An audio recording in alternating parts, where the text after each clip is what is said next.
कोई एक चैप्टर पढ़ने के बाद याद कैसे रखें? देखो समझिएगा बाबू, ये कैसे हटेगा जी? रहने दो, इसी पे रहने दो। देखिए बाबू, अगर मान के चलिए कि आपने कोई एक चैप्टर इतना पढ़ा, ठीक है, आपको क्या लगता है कि जब आप पढ़ रहे होंगे तो आप इसमें से कुछ भी नहीं छोड़ सकते हैं। आपको कितना पढ़ना पड़ेगा? 100%। इस 100% में दो कैटेगरी की चीजें मिली, ए बी, तीन कैटेगरी की चीजें आपके सामने आएंगी। सपोज कीजिए कि आपने ये 100% पढ़ा, तो इसमें तीन कैटेगरी की चीजें। एक जिस आपको कंप्लीट है, वो आपको कभी नहीं भूलेंगे। जैसे असहयोग आंदोलन महात्मा गांधी ने चालू किया, ये कोई लड़का नहीं भूल सकता। भूलेगा क्या? डेट। समझ गया? तो 100% जब चीजों को आप पढ़ते हैं ना, उसमें तीन चीजें समझ में आई जो आपका कंप्लीट है, कभी नहीं भूल सकते हैं। जैसे पाकिस्तान का जनक जिन्ना, लेकिन किस अधिवेशन में भाग लिया, कब लिया, उसको ही आप क्या करते हैं? भूलते हैं। समझ में कि नहीं? अब उस भूलने वाली चीज में भी ना एक चीज गौर कीजिएगा, आप कुछ चीजें ना जो बार बार भूलते हैं। जैसे असहयोग आंदोलन में डेट ज्यादा भूलेंगे, ऐसा थोड़ी होगा कोई असहयोग आंदोलन 1955, ऐसे तो नहीं होंगे आप। तो कुछ चीजें होंगी जिसको आप बहुत नॉर्मली भूलते होंगे, अब कुछ चीजें होंगी जिसको आप बहुत ज्यादा भूल जाते होंगे। रिवीजन करने आप लोग बैठते हैं ना, तो रिवीजन और पढ़ाई में आप अंतर नहीं समझ पाते। रिवीजन क्या है कि आप जब भी पढ़ रहे हैं तो आपको 100% होगा। जैसे हमने आपको अभी पढ़ाया, अभी जस्ट कौन सा टॉपिक पढ़ा है? मगध।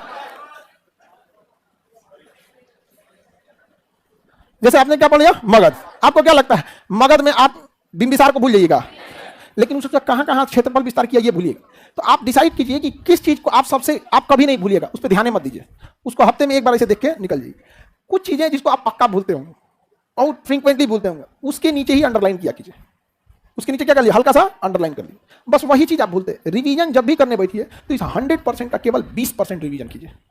100% का कितना परसेंट? 20%। पूरा का पूरा कोई रिवीजन करता है, और आप लोग जो करते हैं रिवीजन वो पूरा का पूरा करते हैं। इसी वजह से पढ़ाई क्या हो जाती है? बोझिल हो जाती है। आपके पास दो टाइप की कॉपीज हो जाए, या फिर कॉपी ना भी हो, इतना टाइम नहीं रहता आपके पास कॉपी लेने का, तो आपके पास एक अंडरलाइन या हाईलाइटर के लिए कुछ होना चाहिए जो कम से केवल कितने परसेंट पे? 20%। हमारा एक दोस्त है हेमंत ना, जिस किताब को पढ़ के जाएगा सब बता देगा पढ़ लिया है क्या रही, उसका पेज नंबर तक जो था ना उसको अंडरलाइन कर देता था, पेज नंबर। वो पढ़ता कैसे था पता है? अरे पहले वो पढ़ भी नहीं करता, पहले किताब का रंग देगा, एक एक लाइन पढ़ते जाएगा ऐसे, और रंगते जाएगा, यहाँ पे एक एक चीज को रंगते जाएगा एकदम पूरा। ऐसा रंगेगा ना कि अगला पेज तक फाड़ दे वो पार। और दिक्कत ये था कि दोबारा पढ़ेगा ना तो फिर रंगेगा। अगर वो किसी किताब को 3 बार पढ़ दिया तो फिर चौथा बार कोई उसको पढ़ ही नहीं सकता है। करता क्यों था हमको भी नहीं समझ में आया। तो आप लोगों को गलती नहीं करना। 100% जब आप पढ़ लीजिए तो रिवीजन कितना परसेंट का? कितना परसेंट? इससे ज्यादा का रिवीजन नहीं होना चाहिए, 20% ही। अब आप डिसाइड कीजिए क्या पढ़ रहे हैं। जैसे राष्ट्रपति पर महाभियोग, तो कोई ये पढ़ेगा राष्ट्रपति पर महाभियोग राष्ट्रपति को पद से निकालने के लिए किया जाता है? सबको पता है महाभियोग मैंने बाहर करेगा उसको। खूब से खूब बोलेंगे आर्टिकल कौन सा है, प्रारंभ कितने बहुमत से, अपारित कितने बहुमत से। समझ में आएगी? कितने दिन का टाइम। अब महाभियोग पढ़ाएंगे तो इतना कॉपी भर जाता है, आधा पेज भर जाता है, एक पेज भर जाता है। लेकिन उसको रिवीजन के लिए बस कुछ ही टाइम में दो लाइन ज्यादा है जी वहां पे। उसमें है कौन सी आर्टिकल 61 1/3 से 1/4 से 1/4 2/3 से पारित, 14 दिन का टाइम, कोई भी सदन, हो गया। और कौन सी पूछता है जी। लेकिन समस्या क्या है ना कि आप लोग रिवीजन कैसे करते हैं? पूरे रट मारते होंगे। हाँ, पूरा कभी नहीं करना चाहिए। कितने परसेंट का? कितना परसेंट? अब बाकी 80% जब आप पढ़ाई कर रहे हैं ना तो उसी समय ध्यान रख लीजिएगा कि चीजों को अच्छे से समझ जाए। आप अपने अगल बगल में गौर कीजिएगा, ये जो पढ़ने में तेज लड़के होंगे उनको गौर कीजिएगा क्या करते हैं ना, जब चीजों को समझेंगे तो बड़ी बारीकी से समझेंगे। वो क्या करते हैं 80-20 का रेशियो बना देते हैं कि हमको 20% तो डाउट होना ही होना है, लेकिन जो 80% जो उनका दिमाग एडजस्ट कर लेता है कि कहानी वाला पोर्सन क्या है, कैसे क्या है, उस चीजों को देख लेता है। अच्छा ये चीज हो गया, बाकी 20% पे जाकर उसे क्या कर दीजिए, रिवीजन कर दीजिए। अब एक बात बताओ, 100 पेज की किताब है, 100 पेज की कॉपी, तो 100 पेज में आपको रिवीजन कितना होना चाहिए? 30 पेज का। आपका जितना मटेरियल है उसमें सारी चीजें थोड़ी ना आप भूलते हो। अभी थोड़े भूल जाएंगे कि श्रीलंका किधर है, ये भूल जाएगा। हाँ, भूलेगा कौन? महावली गंगा, श्रीलंका की सबसे लंबी नदी। तो जब भी आप रिवीजन करने जाइए तो सीधे क्या मार दीजिए, महावली गंगा, चाय निर्यात, चाय निर्यात, एलिफेंटा दर्रा, हाँ, हम्बन टोटा बंदर गा। अब देखिए रिवीजन में ना कभी पढ़ना नहीं चाहिए। लड़का क्या करेगा ना, पढ़ेगा महावली गंगा, खत्म, महावली गंगा को पढ़ेगा, महावली गंगा श्रीलंका की सबसे लंबी नदी। अरे बकलोलवा, कहीं क्या जरूरत है बोलने का, दुका कर आई। चलिए अब ध्यान से समझिए। तो किसी चीज का जब रिवीजन करिए ना तो उसको डिस्क्राइब नहीं कीजिए। आपको क्या करना है, छोटी छोटी चीजों को बस पकड़ लेना है। क्या ये चीजें को क्या हो सकता है रिवीजन। और सबसे बेहतरीन चीज रिवीजन का जानते हैं क्या होता है? पढ़ाना। रिवीजन का सबसे बेहतरीन चीज क्या होता है? पढ़ाना। तो कोई कमजोर लॉज में खोजिएगा कि जो पढ़ने में क्या है कमजोर है, उसको थोड़ा सा बता दीजिएगा। ये ना कि होगा 1 घंटा पढ़ा है, मार के भगा देगा आपको। 1 घंटा में तुम लोग 1 घंटा पढ़ाने लायक तुम ये नहीं है, 10 से 15 से 20 मिनट बस भगा देगा आपको। बतियाने लगे 15 से 20 मिनट बस उसको गाइडेंस के तौर पर, अच्छा क्या पढ़ रहे हो, ये है, और उसको पढ़ाने की एकदम डिटेल से उसको समझाइए। जब उसको समझाई तो हो जाए। 1 घंटा नहीं, भगा देता है 1 घंटा पे। पीटा नहीं है तुमको, यही गनीमत है।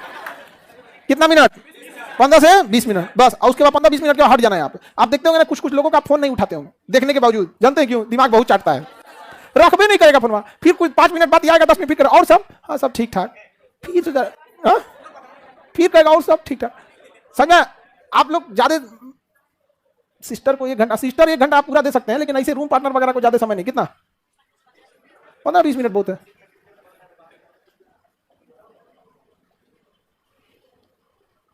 सात साल से तैयारी कर रहे हैं, क्या करें ये भाई साहब? आप लोग हंस रहे हैं। पटना में ऐसे लड़कों की संख्या लाखों में है। पटना में ऐसे 5 साल 7 साल तैयारी करने वाले संख्या कितना में? लाखों में। रीजन जानते क्या था? जब वो आए थे ना तो उनको सोचे थे कि हम डिफेंस की तैयारी करेंगे, फिर सोचे नहीं कि एसएससी देख लेते हैं, फिर सोचे कि ना एलडीसी से तो ज्यादा ठीक सीजीएल है, सीजीएल देख लेते हैं, रेलवे आया चलो रेलवे देख लेते हैं, दरोगा आ गया दरोगा में भर देते हैं, एक में उसका 7 साल लगता है। आप सिलेबस देख लीजिए और अपना इंटरेस्ट देख लीजिए। जैसे किसी को मैथ में इंटरेस्ट नहीं है, कहियो तो सीजीएल ना निकलने वाला है, कहियो नहीं निकलेगा सीजीएल। जीएस पढ़ने में मन नहीं लग रहा है, कहियो दरोगा ना निकलने वाला है। साइंस खराब है, रेलवे सूझ जाओ तुम, यहाँ छोड़ देना उसको रेलवे। आप समझ गया? क्योंकि आप युद्ध के मैदान में उतर के युद्ध की तैयारी कर रहे हैं। होगा कभी? हाँ, कभी नहीं होने वाला है। तो इतना टाइम क्यों लगता है? क्योंकि आप बहुत बार बार इधर से उधर करते हैं। हम लोग एनडीए में बाहर हो गए, हम लोग निकल गए एनडीए के बाहर, उसके बाद फिर देखबो नहीं किया आदमी मुड़ के, क्योंकि जाना कहाँ था? एनडीए के बाद सीरियस आता है। यहाँ भी अगर हम जाते ना तो फिर उसी में भगाता हम, क्योंकि बाबू तुम चल जाओ यहाँ से, शांति से चल जाओ यहाँ पे। तो एक बार भगाए थे, नहीं समझ में आया, इसलिए भगा दिया तो नहीं है गया। तो आप लोग क्या करते हैं ना, हर 2 दिन पे अपना स्ट्रेटजी बदलते रहते हैं। हर 2 दिन पे आपका जैसे फाउंडेशन खत्म हो जाए, आप डिसाइड कर लीजिए कि आप अगर बहुत हाई लेवल के हैं तो यूपीएससी में निकल जाइए, नॉर्मल लेवल के हैं स्टेट पीसीएस में चल देख लीजिए अपना स्टेट पीसीएस। उसे क्या है कि तैयारी एक मेंटेन रहती है। स्टेट पीसीएस वगैरह तक को देखते हैं ना कि तैयारी कैसी रहती है, एक लेवल तक की तैयारी क्या रहती है, मेंटेन रह जाती है उसमें स्टेट पीसीएस में। और स्टेट पीसीएस के लेवल के नहीं है तो सेक्रेटरी सचिवालय और दरोगा लेवल देख लीजिए। समझा कि नहीं गया? साइंस ठीक ठाक है। रेलवे की वैकेंसी पे कभी भरोसा मत कीजिएगा। 2019 में आया था, फिर 24 में आएगा, 2019 में आया था, 24 में आएगा, 24 के फिर 29 में आएगा। इलेक्शन हाँ हो गया, ज्वाइनिंग होने चालू होगी जी, वेटिंग लिस्ट में होंगे। 3.5 लाख का तो रिजल्ट रुका था तो हम दिलाए थे। हाँ, 3.5 लाख लड़कन का रिजल्ट में कम आ गया था, रिजल्ट नहीं दिया था गवर्नमेंट। 2022 में भीषण बवाल हुआ था, पता नहीं आप लोग 22 में थे कि नहीं थे। यहाँ नहीं होंगे, घरे होंगे, 22 में होंगे तो यहाँ पे घर पे होंगे, या 22 का कोई 22 का एडमिशन वाला होगा तो उनको पता होगा। 2022 में बहुत भीषण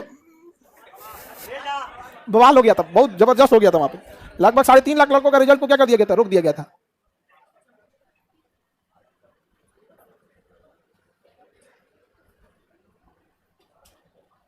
सात साल हो गया, अब क्या करना चाहिए बाबू? तुम्हारा 7 साल और लग जाएगा अभी। इसको ध्यान दो यहाँ पर कि कहाँ गलती कर रहे हो। हर साल लड़का एक गलती करता है, क्या करेगा? 7 साल से वही काम कर रहा है। 7 साल में कौन चीज चेंज की हो तुम? कुछ भी नहीं चेंज किया है, चीजों को वैसे ही पढ़ रहा है। सबसे पहले तो लड़का गलती जानते हो क्या करेगा? आधा लड़का आएगा 1 साल लगाएगा, जीएस तो अपने से हो जाता है। आप लोग जीएस पढ़ रहे हैं, अपने से हो जाएगा। हाँ, अपने से पढ़ लीजिएगा, समझ में नहीं आएगा कहाँ है कहाँ पढ़ रहे हैं, अभी तक कुछ समझ में नहीं आएगा कैसे कैसे। इसमें क्या है कि चीजों का आदमी थोड़ा सिस्टम